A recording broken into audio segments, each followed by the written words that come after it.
دیہاتوں میں بہت ہوتا ہے، شہری علاقوں میں تو بہت کم ہے، مشکل ہی ہے، یا ہو سکتا ہے ہوتا ہو، یا ویسے کہیں گھومنے پھرنے چلے گئے، مسواکیں توڑی جاتی ہیں درختوں سے. اب درخت لگا ہوا ہے، دیہاتوں میں تو بہت ہی ہے، روزانہ ہی مسواک کرنی ہوتی ہے، تو توڑی کسی کے بھی درخت سے اور اس کو استعمال کر لیا. حلال کرنا ہے تو تنکا توڑ لیا، اور مالک بھی اس پر اعتراض نہیں کرتا.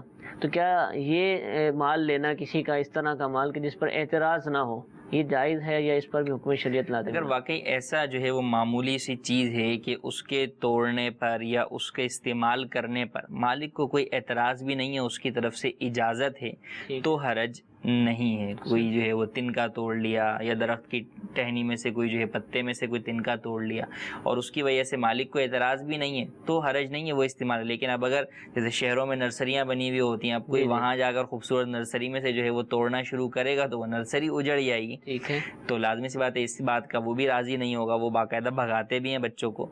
تو جہاں پر بھی اس بات کی واضح طور پر اجازت، جہاں شک و شبہ ہے تو وہاں بھی اجازت نہیں ہوگی.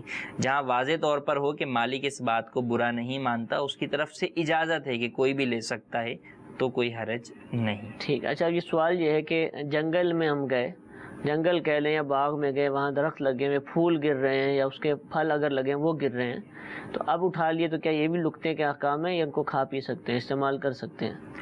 جنگل کے بارے میں فرمایا کہ دیہاتوں میں بھی جنگل ہوتے ہیں، بیرون شہر جو ہے وہ جنگلات ہوتے ہیں، اور وہاں پہ جو درخت نیچے پھل نیچے گر گیا تو وہ پھل جو ہے وہ کھا سکتے ہیں، اس میں حرج نہیں. ہاں، توڑنے کی اجازت نہیں ہے. ٹھیک ہے. تو جو نیچے گر گئے انہیں کھا سکتے ہیں، ان کے لقطے کے احکام نہیں ہے، وہ اجازت ہے مالک کی طرف سے کھانے کے لیے. کیونکہ اگر وہ نہیں بھی کھائیں گے تو بہرحال وہ جو ہے وہ سڑ جائیں گے یا خراب ہو جائیں گے، تو ان کے استعمال کرنے میں یا کھانے میں حرج نہیں.